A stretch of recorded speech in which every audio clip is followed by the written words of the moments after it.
All right, happy holidays. I just wanted to show a couple scripts that I have that will help you with your Fusion workflow. And if you are interested in downloading them, they will be on my GitHub underneath the for free users, Fusion script shortcuts, blend off right, blend off left, blend off right, and then viewer switcher right there. You can download that and install it into your script folder. If you don't know how to do that, there's a video right here showing you how to do that. But let me show you what they do. So the default viewer that I use all the time is the second viewer. So I keep hitting 2 on the viewer and whatnot, and it shows it up here. Sometimes I have 2 viewers open like this, and a way to get back to it. How do we actually get back to it without actually hitting that little button there? So that script over there has a little command, so you can hit it, and that'll I have it bound to 3 on my keyboard, and so you can have it there, and it will open and close the first viewer whenever you want just by hitting a key button on your keyboard rather than going up to the viewer every single time and clicking that. So a nice little script that saves you time like that. The other scripts that I have is blend off left and blend off right. Say we have this clip right here, you can see there's a little blur on it. If we don't have this blur on there, it looks like that.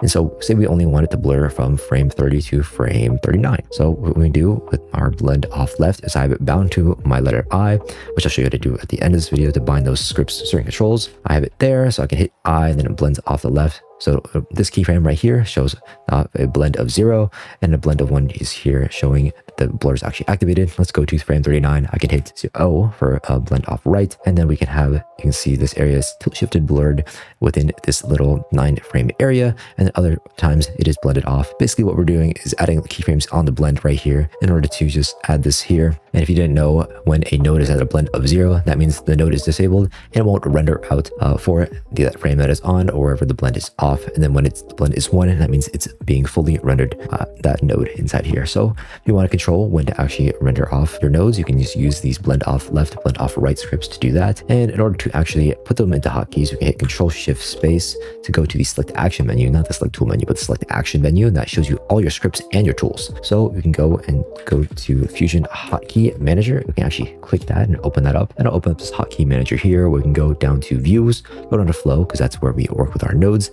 and then we can add any keybinds that we want, and cannot really do that in the keyframe manager already in Resolve, because this one's the Fusion specific one. So in order to add any tools, we can go up to new and then click any key that we want to have this there. We have to click it a couple times in order to get it right. Then we want to go down to actions, go down to scripts, the one with all the arrows there, and then go and find the script that you just installed.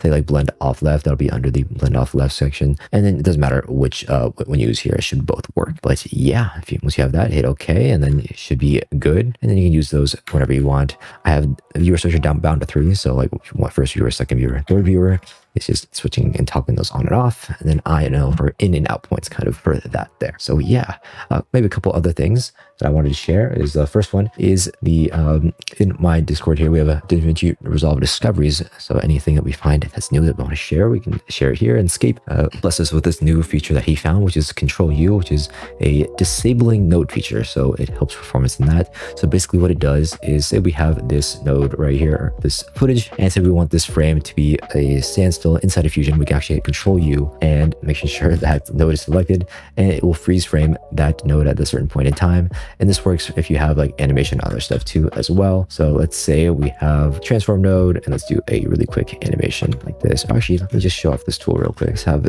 this real quick, and let's maybe do a zoom out there. And so we have this. So we only want this frame right here in the middle. We can hit Control U on that, and then it will basically pause that right there. In the viewer, it'll pause it for the render as well, but it's still going. Seeing you still have those animations on that node too, so that's cool. But it also freezes the footage, so wherever this node is, it basically freeze frames wherever it is at. So it's probably better if you have like a long bigger design in here, say like something like this, you can hit Control U, it'll freeze that performance, so it'll all be rendered on this node. At least that's how I interpreted it. So it only saves it as 1 frame, so you don't do any animations, you just have a design there made in Fusion. You can render that out quicker with that Control U. Another thing I wanted to add is something I found on the blog video, which is from this comment right here, which is close current timeline, which I didn't know about. So you might be familiar with open and current timeline. So if you make this like a compound clip real quick, and if I have it bound to T, where I can go open in T, and it brings it and shows us our clip inside this little compound clip right here. But what we can actually do to get out of it is I bound it to actually Shift Y, and there's a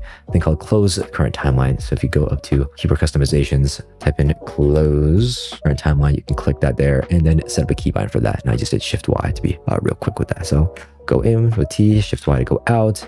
And if you, right click, and you can see open a timeline there. So that's pretty nice. And Before you actually had to double click this down here to go back, but now we can just be super quick with keybinds even faster. So yeah, hope that helped. Showed off those scripts, showed off those features that I saw recently, and hope you have a happy holidays.